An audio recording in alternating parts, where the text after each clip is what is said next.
we go. What's up? They don't even deserve a build-up. What's up, everybody? Really Tough Rule Takes, episode 108. Mike, Al, Liam, you know why we're here. The Patriots suck, guys. You're like, terrible. I don't care how everybody's weekend was. I don't care what we have planned. I don't care how many episodes of Gilmore Girls that Al has watched. We need... Or has to watch tonight. Or has to watch.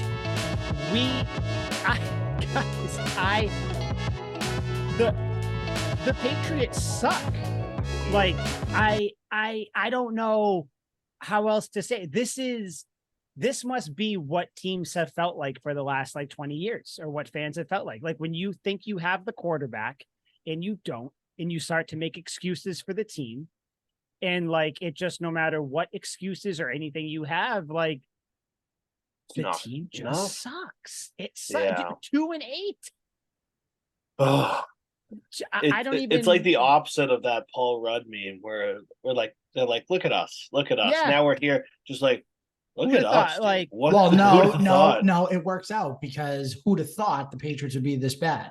Yeah, but they're happy about it. We're like, who'd have thought? No one would have thought. And the thing is, this is the worst year too, because I think I think a game and a half or 2 games separates the 3rd seed to the 16th seed or something. Yeah, in the AFC. Dude, the Broncos are now back in playoff contention after starting 0-4. I think right now, if the season ended today, the Bengals aren't in the playoffs, the Bills aren't in the playoffs.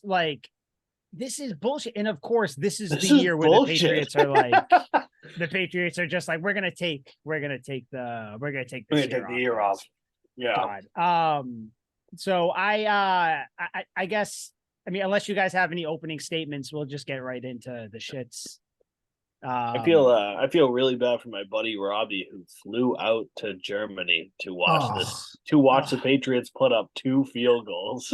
Actually, you know what though? Good for him. So we all watched the game. I looked over to my wife as we were watching. I was like, I don't even care about soccer like that or anything. I want to watch a sporting event in Germany. I want to get one of those scarves. You see how they all had scarves, Patriot scarves, whatever. It looked so fun, dude. Yeah. So fun. Everything. They were just happy to be there. Things were happening. They're like, yeah. They're booing, they're cheering, everything. And you can tell they're all drunk, probably. Yeah. Which, not even a slight, good for you. On the Weiss beer. It just looked so fun, dude. They're singing, they're doing the fucking wave. They're singing Sweet Caroline as the plays are going on. They should have done that more, because when they played Sweet Caroline, the Patriots actually had something good happen for them. They should have just played it the whole game. Listen, I don't even think that the Germany crowd could have got the Patriots to win this game. They gave up 10 points and still fucking lost. So I don't. First time since 2000. Actually, no, 2001, the Mo Lewis game. Since the Mo Lewis game. The last game they gave up 10 points and lost. Yep. There's been a lot of the first time since whatever that are not good first times. You guys know we're breaking records left and right here. It's the first time Belichick's lost 8 games since his first year. The first time the Patriots have lost a 10-point game with giving up only 10 points since 2001. Largest margin of defeat. We're covering all the ground here. But yeah, so the Patriots, they went to Germany.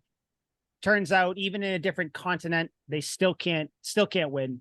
They lost an ugly score, 10-6. An ugly score. There wasn't even enough action to justify watching it all the way through. It was couldn't brutal. even put up a touchdown. Mac Jones, 15-20 for $170 and a pick, which we will talk about Mac Jones. Because he threw a pick. I had no idea. I don't want to break this game down. I think we'll just kind of talk about the talking points that come from it, because the game sucked. If you're even if you were a Patriots and Colts fan, this game sucked. Horrible. Yeah. Might have been the worst game of the year, and that's including the Saints game, the Cowboys game. This one was just boring. Those games, at least there was scoring. At least it was one of those things where it's you know what? Let's just see how fucking bad we get blown out. This was a 60-minute punt orgy. I'm like, what is going on? Well, Mike felt good about that because he's Bryce Behringer's, 100%. Mike must have been let's fucking start with that. First of all, did you guys a 75-yard punt? I don't understand. I need you guys to admit that you're razzing me up about this, and you guys need to admit that you are happy with Bryce Behringer. Mike really wants this justification. Mike, let me ask frustrating me. Let me ask you something. When have I ever made fun of you about the Bryce Behringer thing? I've just been like, cool, if he's good, let's do it. I don't even care about making fun of me. But he's saying you don't get excited enough, Al. You're saying, yeah, it's cool. You're not showing enough gusto. We might have a Pro Bowler on the roster. Like, I don't know. Like, it's not far fetched. I guess we got to have one. Although I will say, Al, the one thing, and he's a rookie, so he'll get better at it, but I think he's got to learn how to, like all the punters of Patriots history, where like they've kind of dropped it perfectly enough for a touchback or kind of angled a little bit. He's got to get a little bit better at that. But I mean, he's like Bryce Behringer, great pick. Talking about punters, right? I mean, listen, this is the state of the Patriots, my friend. Dude, this is the state of it. So, but you know what's funny? Be 2-8. If the Patriots were good this year, you would all be sucking Bryce Behringer's dick too, just like I am. But it's just tough to get excited about anything. So you got to get excited about Bryce Behringer. Like, it's good, man. He's doing well. I think it's an important position. I think moving forward, we don't have to worry about the punter. Well, that's which is good. Like Forrest Gump always said, one less thing. we can look forward to other positions like left tackle, quarterback, wide receiver. Some of the less important positions. Punter, check that box. Check that box. We got our franchise guy. Check the kicker box too. I'm a Chad Ryland guy. I don't give a shit. I know he missed a kick. I gotta say, he shined at this game. Yeah, I get all the scoring. He's going to be the leading scorer of the season. Dude, we're so bad. We're so bad. We can't do anything. We can punt. That's it. But not even like well, because it's still a touchback. Like, he just out there like, you know what? Let's just fucking see how far I can kick this shit. Like, we know how to turn possession over, fellas. That's what we got going for us. I gotta say, the defense actually does look okay. Like, while we're dancing around, the defense it helped. Okay, let's start with that then. Let's start with good things. So the defense actually, like, for all the injuries, all the bullshit with the offense not giving them on the field the entire time. Exactly. The offense isn't giving them any time to rest. Like, I do think that the defense has been getting a pass this year, but overall, like, they're definitely if it's fail or pass, they pass with flying colors. I mean, they're doing all they can for the most part. I'd like to see them get like more stops when they need stops, like timely stops, but I don't even know if that would matter. So now it's like the only thing we can ask for is like, why don't we start scoring on some of these turnovers? Because we're not going to score on offense. Yeah, we need some fucking points. Oh, this is just that. Yeah, dude, but brutal. Was this the game? All the mistakes seem to blend together to me in some fucking PTSD slideshow of depression and sadness. Was this the game where Mac fucked up the handoff to Zeke and they bumped into each other? Was this the fast game? Yep. Okay, we can't even do simple handoffs. When I saw that, I was like, holy shit, I'm watching like a youth football team. So like, my stream is always like maybe a play and a half behind. And Al, I think you were behind too. So when Liam said that, I was like, oh my God, we have like a big tip. Yep. Every time Liam says something now, I'm like, oh shit, what happened? I was somehow more annoyed by that than I was like a pick. I was like, we can't even hand the ball up. Like, we're looking like the Bills out there with these mental mistakes. Dude, like, we can't even just hand the ball off. And by the way, when they bumped into each other, they both looked so confused. I was like, I wonder if it was even supposed to be a handoff. I know. Mac was just like, I'm done. I don't want this. Someone else take it. It was supposed to be a play action. He's like, just take the fucking ball. Yeah, just be gone. Zeke, by the way, I will say, and like Liam, I understand you don't like Zeke, so I guess I'm talking to Al and the people that do like him. I feel bad that we're wasting like a decent to good year of Zeke on this bullshit. You know what I mean? Like, dude, he's having a good year, man. You gotta good year. Yeah, dude, 13 for 54. That's good for a backup running back, especially now that Ramondre is kind of getting his head out of his ass. Like, dude, that was a good game. He's put together a string of good games. Al, I'm talking to you. You agree? He hasn't done anything. The team hasn't done anything. I know. I get it. The team hasn't done anything. Ramondre hasn't done anything. The receivers, no one's done anything. I get it.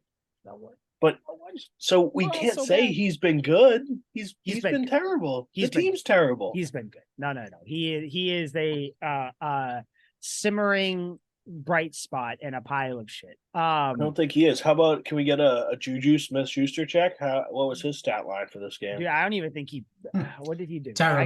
I got you. He had one catch. You ready? One catch. 9 yards. Still didn't hit double digits, but that's fine. We're bringing him along slow. He'll be ready for the playoff push. Come on. Yeah, I don't know what you're. Maybe by week 15, they'll have a 50-yard game. I will say though, Pop Douglas 6 for 84.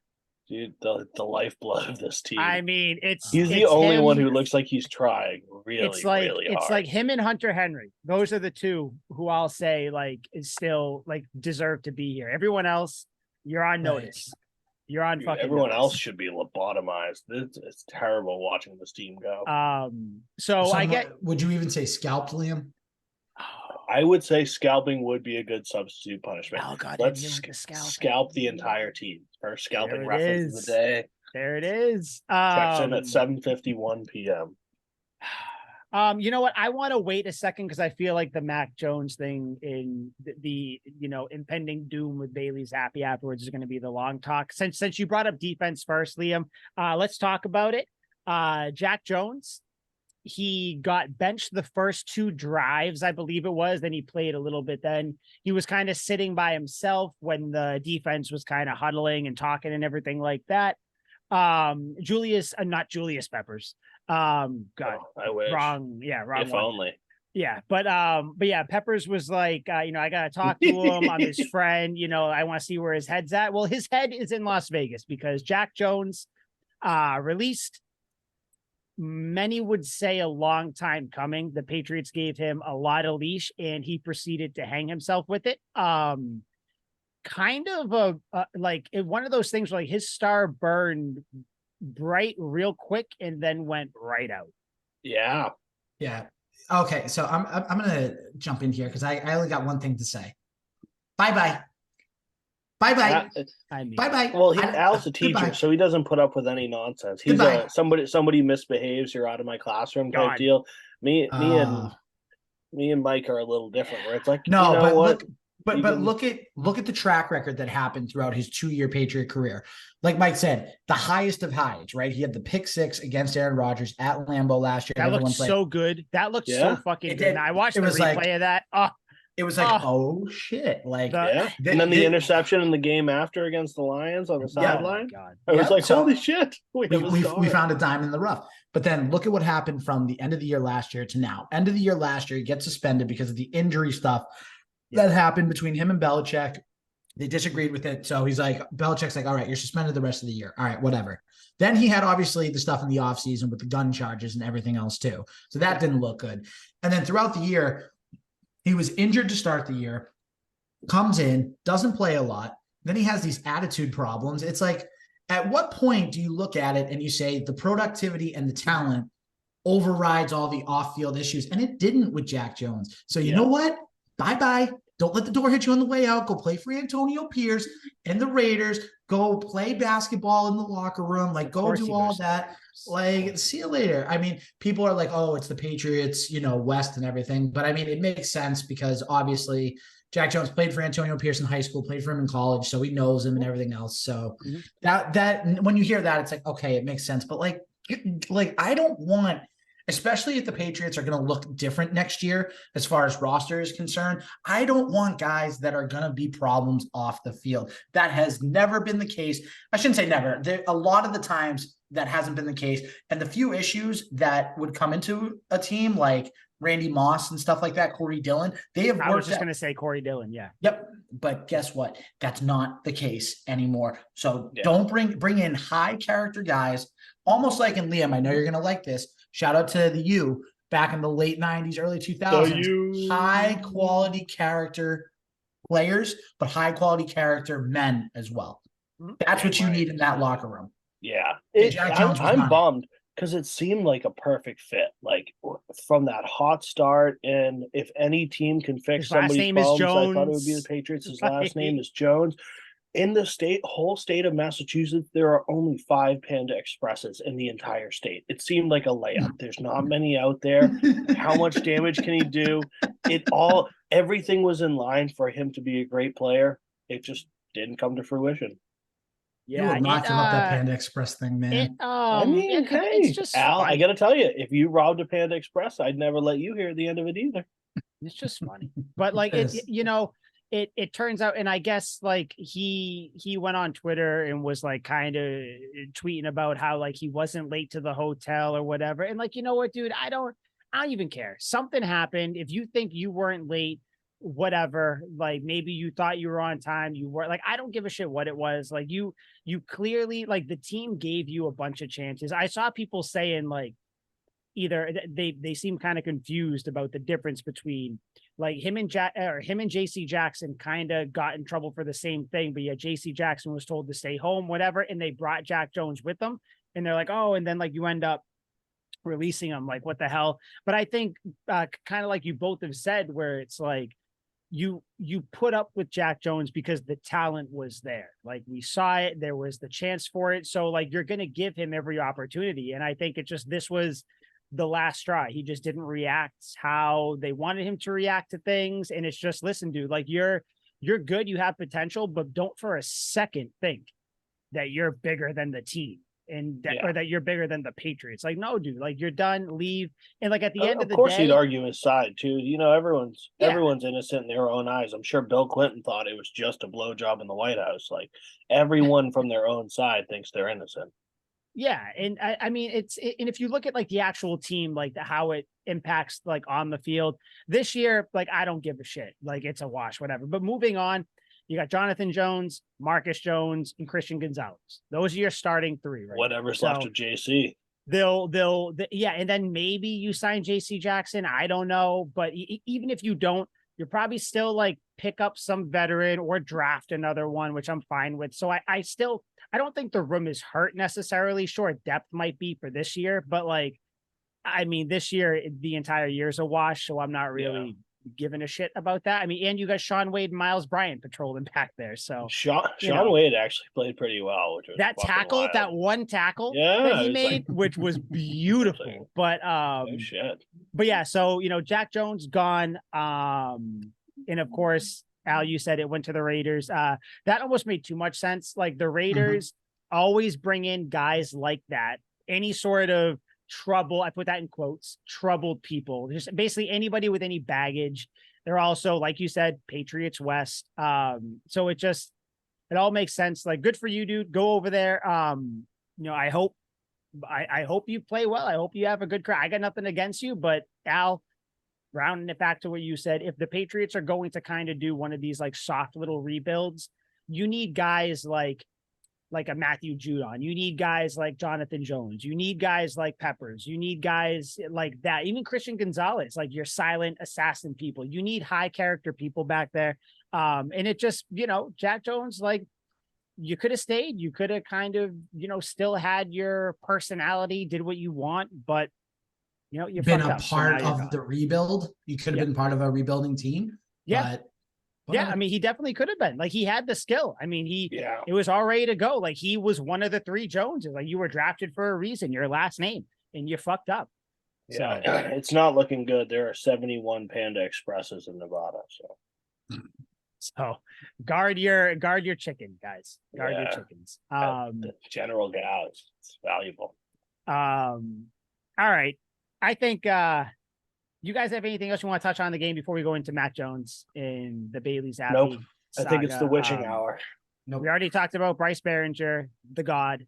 So I think we're good to move on. So Mac Jones, for the 3rd time this year, gets benched. But this time, and I think we can all agree, felt a little different because he throws that pick, which that might have been the worst play I've seen post like the Tom Brady era, like post that, any play that the Patriots have run, all the fumbles, all the games they've pissed away, even going back to the Jacoby Myers fucking, I'm going to throw it to the Raiders play. That was, at least that time you're trying to make a play and you just like had a fucking mental fart. What was Mac Jones doing? No matter what angle you look at, he just his feet aren't set. And there's plenty of other plays, because I'm sure you guys have seen all of them, or at least some of the videos where like the clips that people are breaking down, where like he does his 3-4 step drop or whatever, and he's just not reading what's happening. There's multiple people open. Like when Bill O'Brien flamed him out on the sideline, the play before that, you saw Mac had his drop, and then he had Ramondre Stevenson to the left. He had Pop Douglas coming across his face. And if he waited an extra second, he had Mike Gesicki down the middle. Like he seems broken, and it's not all his fault. It's all the Patriots' fault. It's everybody. The Patriots failed him. He failed himself. But that pick, guys, that I will admit, I thought that we were going to come back and win that. I was like, this is the one we'll win going into the bye week. You know, you got to win games here and there still to kind of string people along. But Jesus Christ, like that was hideous. I don't have anything else to say about it. Horrible. Yeah, I think the time has finally come for me to admit that the Mac Jones experiment just didn't work. Like, not the guy. The last couple of weeks, like we tried very hard to say that it wasn't his fault, and there's still a lot of truth to that, where the team has entirely failed him. Mm-hmm. I have the stat here. The Patriots have scored less than 20 points in 8 of the last 10 games, and I don't think that's all entirely on the quarterback. That's pretty fucking bad. Like you can't even throw up 3 touchdowns. And it's the David Carr thing all over again, where he started out strong, and then last year was brutal, and this year was brutal. And with a quarterback, it's all about mental. People are flipping out right now about Bryce Young in Carolina because he has no weapons, no offensive line. He's the first overall pick. He looks fucking terrible. CJ Stroud looks great. Everyone's flaming the Carolina Panthers. At the trade deadline, they're like, we got to go get a wide receiver, when they just traded one of the best wide receivers in the league to get this quarterback, and now he has fucking no help. And everyone's worried that this is going to ruin his confidence, and they made this astronomical trade in this first overall pick for nothing. It is an entirely mental sport where you want to go in and have the most confidence in the world. Each play, you make a mistake, you want your quarterback to be able to go, all right, next play, I got this. And he's been completely ruined by this team, and it's horrible to see. And he doesn't help himself. Like, he has made plenty of mistakes. When you pointed out that play that Bill O'Brien was flipping out at him for, he had pressure coming up the middle. It wasn't a clean pocket. It wasn't an easy delivery, but he still could have made a better decision than he did in that moment. Exactly. And that's what it always comes down to. Yeah. And that's what it keeps coming down to, where it's like he has faced so much adversity. He feels like he can do no right. Everything's falling apart. Nothing he does is ever enough. Have you guys ever seen The Replacements? Oh, of course. So when Shane Falco talks about the Sugar Bowl, where he got smoked and everyone knows him for getting blown out in the Sugar Bowl, and he describes it as being in quicksand, and each time you struggle and try and get out of it, you sink deeper and deeper into it, and that's exactly what Mac Jones has to be feeling right now. I hope he never watches that fucking movie, because that'll make him cry. It's so sad to see, because I loved him. We all had the most faith in the world. He's the guy. He was the guy. Goofy fucker. Like, he's the one. He looks good. He has a good arm. Yeah, he has a good arm. Surprisingly mobile. He's made great plays. He has been a fun beacon of hope in this transition period. But when we give him nothing, you can't expect him to go out there and carry the team.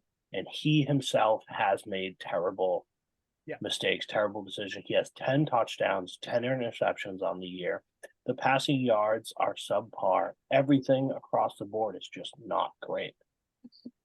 And I feel for him. It's just rough. Yeah, it's like but the team is fucking terrible. It's like Bailey Zappi comes in immediately after him. Boom, interception. And it's like, no one's the fucking answer. Like, this team is terrible. Okay, well, let me ask you this. You're good. After the bye week, when you play on the 26th against the Giants, who do you have starting at quarterback? That's my question to you guys. Well, that's easy to me. You just keep Mackin at this point. Because, like, worst case scenario, he looks better. So maybe you can get some late round pick, or just maybe like whatever. Like, you don't want to literally destroy his confidence. And then 2, if you lose games, like, already destroyed. His confidence is already destroyed. Like, that's true. That's true. I don't want to start Bailey Zappi. But like, you can't keep going back from this. Like, it looked terrible when the Patriots benched Mac Jones last year against the Bears. And everyone's like, what the fuck are you doing? I thought that was a dumb coaching decision. I don't think any of us, when we got on the show, knew what the fuck they were doing in that game. And it was just a terrible precedent to set. Benching him in the 2 blowouts, I get it. You can disguise it as we don't want our starting quarterback to get hurt in a game that we're not going to win. Mm-hmm. But in this game, why? What in your right mind makes you think that benching him for the potential game-winning drive 2 minutes ago, what makes you think that that is a good idea? What makes you think Bailey Zappi, who hasn't done anything? It was a terrible decision. So the team has failed every which way. The decisions have been terrible. The personnel has been awful. The performance on the field has been awful. Everything about this organization, we look like the Cleveland Browns. We look like we have no fucking idea what we're doing out there. I also lost a parlay because Mac Jones needed to throw for 10 more yards, but I'm gonna forget about that for a second. Yeah, but that doesn't hurt. Yeah, no. But here's the thing, right? And I'm gonna agree with you guys. You start Mac Jones, but not for the reason you guys are saying.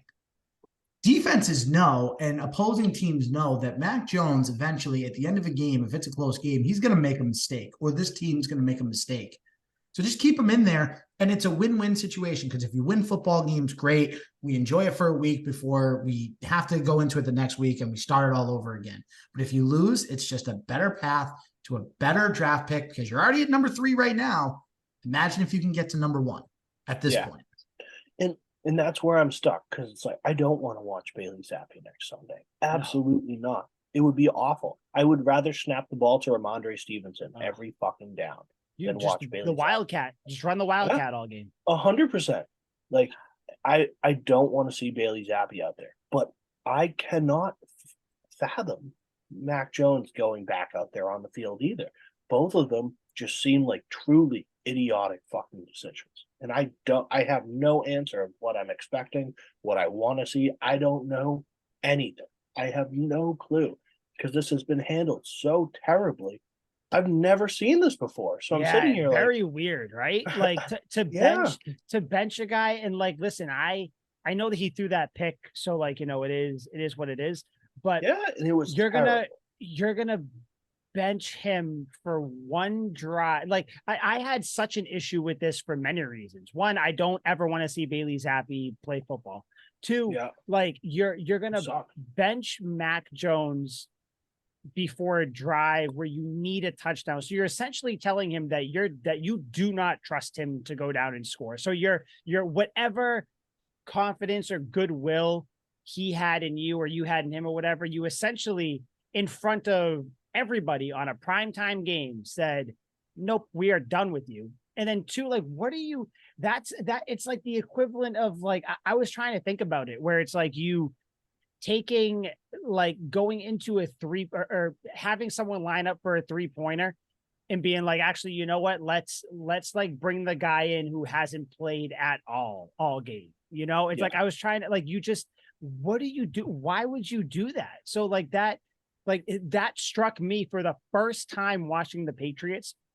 That struck me as a panic move from Belichick, where he was like throwing his hands up, like, I don't know what else to do.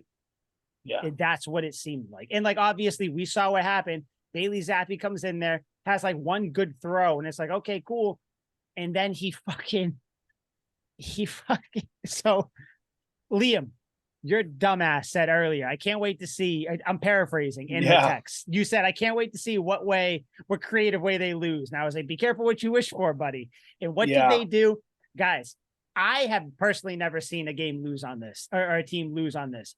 a fake spike and then to throw it in the middle of the field into triple coverage. If you're going to do that, chuck it down the sideline, one-on-one. I don't care who is down there. Just one-on-one, give your guy a chance. And then worst case scenario, you hope that he can turn into a DB and knock the ball out if it's coming down. Why would you throw it down the middle with the and like I was both so excited but shitting my pants during the fake spike, because I've always said teams should fake spike more. I feel like you can get a good playoff that way. But of course, the Patriots try to do it. And just the absolute worst outcome happened. I have never seen a game end on a fucking fake spike pick. Like, what the fuck? It's great. Like, when you think of a fake spike, everyone thinks of Dan Marino fake spiking it and then throwing it to Mark Duper down the right sideline for the game-winning touchdown against the Jets. And like when you think of the fake spike, that's the holy grail. That's the magnum opus that you think of right away. Do the exact same fucking thing. Like, what kind of play call? What decision? It was all terrible. The decision, the throw, the play call, like everything was all bad. All bad. Like that just goes, and I think people can roast Belichick for that because it makes sense to. Like, why would you do that? Because how can you now look Mac Jones in the eye during practice and say that you have confidence in him? You clearly don't, which, like, I'm not even criticizing Belichick for not having confidence in Mac Jones. I don't think he should at this. I don't think anybody should. Obviously, the players are going to because you rally around your guy, whatever. But like the coach, though, I don't think no. Like, why would I put you in the game? And I guess they practiced today. Mac Jones practiced with the one, so whatever. I mean, it's a bye week this week, so who knows what's going to happen from now till the next game. But like, do you guys, two-pronged question. Do you think Mac Jones starts the next game? And then also 1B, does this signify that at the end of the year, they're moving on from Mac Jones no matter what?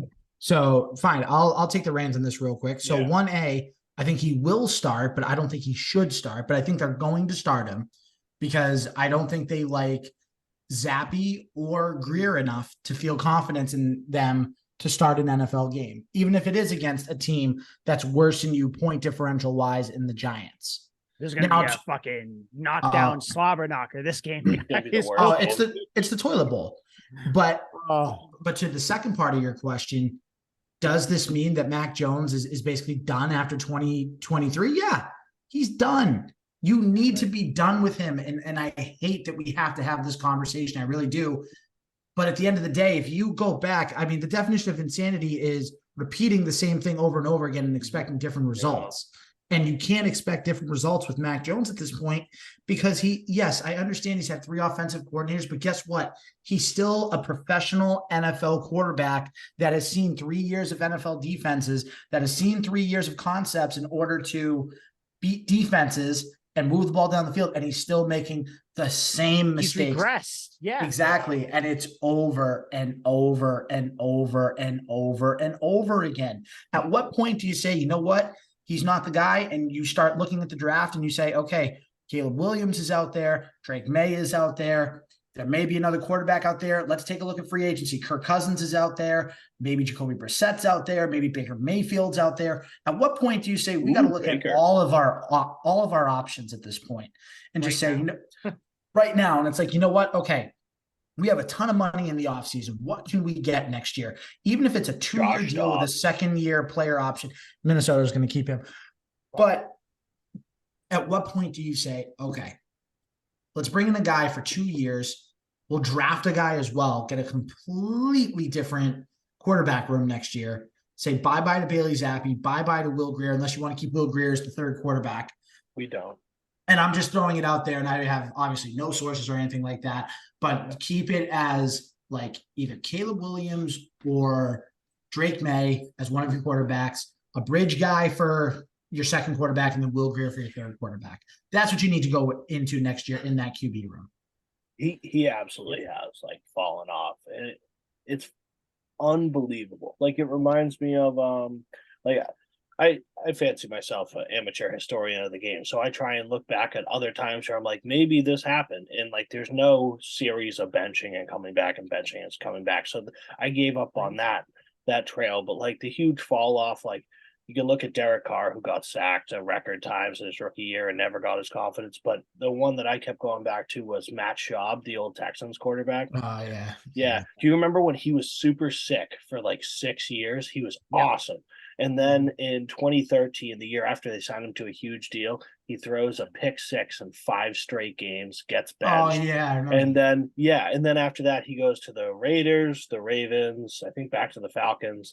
And on all those teams, he was terrible. For the Ravens, he threw one pass, it was a pick six, and then they benched him immediately. And I think forgot about that. It just shows how purely a mental game it was, because he was 32 years old, which is old, but not unbelievably old. It's still fairly young for a quarterback who gets taken care of.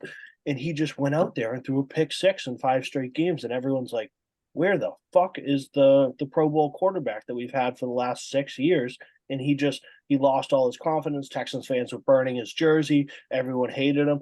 And it's the same thing we see now. I have seen 2 different Mac Jones. Yeah. I've seen 2 different Mac Jones jersey burnings this past week on like Massachusetts fan pages. All Mac Jones heard about last year was who's going to start, Bailey Zappi or Mac Jones going into this offseason. Is it a QB battle? The dude never really had a chance, goes out there with a terrible team trying to prove that he's the clear-cut definitive guy and everyone should look stupid for considering Bailey Zappi. And the team fucking blows. And the poor dude, much like Shane Falco, he's trying to get out of quicksand and keeps sinking in. It's a fucking awful, like, I hate a lot of people, and I hate a lot of people passionately, and I wish a lot of pain on a lot of people. I wouldn't wish this kind of pain on some of my worst enemies. Like, this is truly must be one of the worst things for Mac Jones. Like, imagine how shitty this is. His post-game press conference, I thought he was going to cry. Oh, dude, it's so sad, man. It's so rough seeing it, because like you said, dude, the Patriots have failed him too. I think we're all, not just us, but the majority of like people are kind of on the same page where like the Patriots have failed him, but Mac Jones has also regressed tremendously. He hasn't done any favors. It's just time. It's just time to like, sometimes like you just fall out of love. It's just the Patriots just in Mac Jones, you got to go flourish with another team. And the Patriots will move on, hopefully, and get a quarterback of the future in this year's draft and go from there. Like, I hope Mac Jones goes somewhere else and succeeds. Like, I no ill will towards him. You kind of feel bad because you know he loves football. He comes from Alabama, Nick Saban. Dude, so you know we said it. If he was on the 49ers these last 2 seasons, they'd be contending for a Super Bowl. Like, just like they are now. They'd be sick. And that's why you're like, damn, like it kills me to see him up there so miserable, having to answer all these questions about what went wrong on that last interception. Why did you see? And he's up there like, I don't know. Dude, I think that's it. No one knows. Like, it's just, it starts with the quarterback. I guess you could say it starts with coaching, but we're talking on field. Like, it starts with the quarterback and just goes down. It's that unit, that offensive line quarterback tandem is just not in sync. Like, I mean, you saw it. It was 3rd down. There was this was the game where it was 4 third downs in a row. Mac Jones gets sacked to the point where like one time he got sacked, just got up and ran to the sideline. Like, he just knew. He was like, oh yeah, I know this was coming. So like, I'm not even surprised. Like, he might as well snap the ball and lay down. Yeah. There's nothing more that he can do at this point. There's nothing more the team can do to like build There's it up. Saving this. No, there isn't. And it's just like that's why you cannot start this guy next year. You've completely ruined him as a player. No. He has to leave the franchise. Yeah, and that's why the more I think about it, the more I think that they're gonna draft someone with the first right. Now, I wouldn't if they get one of those top 2, top 3 quarterbacks and then kind of bolster the offense, or if they get like a Marvin Harrison Jr. and then get a guy in the 2nd round. I don't care what it is, but you need to draft the quarterback of the future in this year's draft. And I know it sucks because we thought we had it with Mac Jones, but you got to do it again. This is what happens with teams when they don't have a quarterback. Yeah. We're fucking living it. where you have 2 to 3 years where you think he's the guy, maybe he's not, and you got to pull. Don't be like the Giants and Daniel Jones. Don't sign him just because you think that maybe. No, you've seen it. You're done. Like, just move on from him. That's I think your best case scenario in this upcoming draft. I know we're going to do a ton of draft talk in the offseason. Like, I'm aware of that. Much. I'm already excited about it. But here's the thing. I think we're going to start talking about it in like 2 weeks. We might as well. Just, you know what? I'll get it started off now. I think their best case scenario in the first and second round. First round, take Marvin Harrison Jr. if he's on the board. And then in the second round, take Jaden Daniels, the quarterback out of LSU. That kid is good. Yeah, he's in the Heisman. No. Yes. What other quarterback's going to be around in the second round? That Penix kid, Michael. Yeah, I don't think he's going to be. I think he's going to be a mid to late first rounder. I don't even give a shit. Want Jaden Daniels. I don't give a fuck. Just not Mac Jones. Oh, and I hate this. It hurts me in my soul to say that. This is one of the many reasons why I like talking with you guys, though, where you guys are nuanced. You guys can understand that it's. I read comments, like I'll go on the Tucker Rule Takes page and try and create engagement talking on other posts, and all the comments are like, Mac sucks, burn Mac at the stake. I can't believe he'd do that. Oh, it's like everyone just has like this one falter. Bill Belichick sucks. Mac Jones sucks. But with you guys, with you guys, it's like, all right, well, the team, the personnel, the quarterback play, it's all bad. Like, there are a million reasons why this didn't work. Everything sucks. Yeah, everything is bad. And like this bye week is gonna suck because now the whole should Bill Belichick be fired this bye week, or do you wait till the end of the year? I'm still on team. I don't know why we're so quick to fire Belichick. I get it. Like, don't get me wrong. I understand the decisions that have been made that have been wrong. Like, he gambled on, instead of getting your top flight weapons, he gambled on not getting them. Instead of getting a different quarterback, he gambled on Mac Jones, which looked good for a while. But like, I just think that that some of the decisions he made were wrong. Now, and I think going into next year, I would say the same thing that we said about Mac Jones this year about Belichick, where assuming Belichick stays around, because I don't think he's going anywhere, next year is the year where it's like, listen, you gotta like at least pull something out. Like, I'm not saying you got to go to the AFC Championship. I don't humor that. There's no pressure on Belichick. No, and I'm not saying that, like, if he doesn't perform, if the Patriots, don't make it to the divisional round in the playoffs, that Belichick's gone. I'm just saying that, like, we got to see the vision. We got to see things put together. We got to see some of these things. That's what I'm purpose for this team. Yeah. Then we can discuss that. Like the whole Belichick hot seat, should he be fired? Just stop. Just like Teddy Bruschi said, he's not getting fired midseason. We aren't the Raiders. This isn't Josh McDaniels. These are the Patriots. This is Bill fucking Belichick. You don't fire him. You don't embarrass him mid-year like that. That's bullshit if they did that. Yes, but that's the way the modern society seems to be in general. It's like everyone seems to handle dandruff with decapitation. Like, there's no everything is to the extreme. It's like there's never anything that's like a nuance. Like, all right, let's slow this down. Let's think about possible outcomes and where we could do. Most people's solution is just get rid of it. And you're like, okay, well, that's extreme and weird.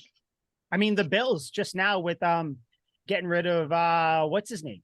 Ken Dorsey. Yeah, Ken Dorsey. Like, listen, legend of the U. How do you do that? This strikes me, and it's like all teams do it, where it's like, you look in, the team isn't doing well, we got to get rid of someone. Let's get rid of the offensive coordinator, even though our offense is ranked in like the top 5 in the majority of things. It's so dumb. The Bears fired Lovie Smith after going 10-6. I'm like, what? Everybody wants things to happen. No one wants to wait. And like, I know it's not exactly the same with the Belichick thing, because like we've seen things play out and they're not working, but like, why does it need to be a fireable thing? Why can't it be, hey, let's adjust what we're doing, because we still have a good coaching staff here. We still have like a good kind of like a nucleus team to build around. Like, let's not fire everybody. Let's not get rid of everybody. Let's not bring in a new regime. What that would be like the third one in 4 years. Like, let's keep what we have. let's just adjust and actually make a push to kind of revamp everything. Like, why can't that be the option? Why does it have to be get rid of Belichick, bring in Mike Vrabel, promote Gerard Mayo, like do this, do that? Like why does it need to be such an extreme? Yeah, it's like if you need a new front porch on your house, that doesn't mean you level the house and get a new foundation. Like, no, we can make necessary fixes. Like let's start with an offensive line and we'll draft a quarterback. We'll start small. I don't even care about the weapons. We won't give them shit, but let's protect a quarterback that we're about to draft. That's like, the main thing. If he's throwing to no one, I don't give a fuck. That's fine. Like, give me shitty offense as long as you don't kill the guy. You could draft fucking Caleb Williams and Drake May. If you can't block for them, they're not going to do anything. So I think that's what you got to do. You got to get that. Like, your house is kind of shitty right now. So you got to fix the foundation. You got to sit there. You got to get a new offensive line. You got to get a new quarterback. And then we'll worry about fucking painting the upstairs bedroom and getting a receiver. Yeah, or, finishing the basement and getting a goal tight in mind. end. Like we want to have a Project X type party orgy in this house, but it's not going to be tomorrow. We're going to have to fix this bitch up. And then, maybe a year or two down the line, party time. Then we'll go. Yeah. And I do think that if they make the right moves this offseason, like at the very least, you can be competing for a playoff spot. Like, I mean, judging by how all these fucking teams look this year, like no one's going to get like, it's not that this isn't like you have your 5 playoff teams and you got like a couple more that'll fight for the last few spots. Like this is, you have like the Ravens and the Chiefs and then everybody else. Lamar Jackson isn't hurt again next year. Who's to say Josh Allen doesn't throw 400 interceptions? Oh no, the Bills. Let's one thing, Liam, I can't give you your flowers enough because I was kind of with you, but like I was kind of like, the Bills, I love hearing that I'm right. The Bills window, by the way, the Madden curse came by because I think people forget. We brought it up. Josh Allen is on the cover of Madden. People think that the Madden curse is a joke. That is the boogeyman. It's over. Once you are on the cover of Madden, you're done. Mac Jones has 10 interceptions. That's still second in the league. Second to Josh Allen's 11. Oh my God. Like the Bills, picks. They lost to the Broncos. I mean, the Broncos beat the Chiefs and the Bills back to back. That's wild. Yeah. But like Broncos country. I gotta say, big time. That was I have never been so enthralled in a game from start to finish. And kudos to Russell Wilson for being the hero that we all needed, because he went against the NFL script writers and he did not throw a game-sealing pick to Damar Hamlin. He went out there and he was the hero. He went out there and won the fucking game. And for that, Broncos country, let's ride. Well, it also helps that the Bills were, how do I put this delicately, stupid and had 12 men on the field, Yeah. Do you hear the rumors that Damar Hamlin was the 12th man? Was he? He was probably like, fuck this. I'm going out there no matter what. He's like, I am playing. I'm getting comeback player of the year. That's nuts, dude. They are, first of all, that game, the Bills were fumbling it all over the place. They were throwing picks left and right. Like people forget Josh Allen, before he was like the NFL darling. So like for the last like 3 years before that, he was like a more exciting Mac Jones. Like people forget he wasn't like this all knowing, all beating. Stephon Diggs gets there. You guys see Trayvon Diggs, Stephon's brother, tweeting through it. He's out there saying that, like, got to get 14 out of there. Let's not forget that he was nothing till Bro got there, talking about Josh Allen was nothing until Stephon Diggs got there. Dude, there is drama in paradise right now. The Bills are done. And like, I don't know how fun Trayvon can say that when Stephon gets like 18 catches a game. It's fucking ridiculous. Like, dude, it's crazy. It was unbelievable. I got to gloat here for a second. In my fantasy matchup, I was up. It was a back and forth the entire time. By far the craziest fantasy matchup I've ever had in my 8 years of doing fantasy. I'm up 10 points, and the only player left to play is my opponent, who has Stephon Diggs. And 10-point lead. That's all I got. So I'm fucked. I'm mailing it in. I'm like, he's going to get that in the first half. Like, I'm so screwed. And thank God for Patrick Surtain. Dude, he had Stephon Diggs singing Akon by the third quarter. He's like, locked up and won't let me out. Dude, he was out of that game. And I ended up winning by 0.2 points. And when I tell you I was insufferable to my opponent, I am not proud of the things that I sent over text message to my dearest friend, Andrew Bickford. And I feel very, very bad. But at the time, fuck him. That's nuts. It's just so funny to see where just like the Bill and like Bills fans don't know how to act. They're saying fire everybody. Like of course, it's crazy. And like I know we sound like losers because we're the but like listen, our team sucks. We know that we have admitted that. We got to find the little joys this season. Yeah. One of the little joys is seeing the Bills crumble. Their sandcastle that they built where they thought it was this fucking, we're going to be the new team. It's going to be Josh Allen and Patrick Mahomes going back and forth. And blah, blah, blah. Guess what, the playoff matchup for years to come. You suck. You guys are you guys are the Vikings. That's all you are. All with an exciting quarterback. Fragile fans who get butthurt when their team that sucked for their whole fucking lives and their whole parents' lives all of a sudden sucks again. Oh no, who saw this coming? No, we suck again. Right. That's again. It's crazy. So, like, you know what? Awesome. So, listen, Patriots fans, you can find solace in the fact that the Bills, they're going to go back to being the little brother of the division. The Jets still suck because they don't actually. If Aaron Rodgers comes back, who knows?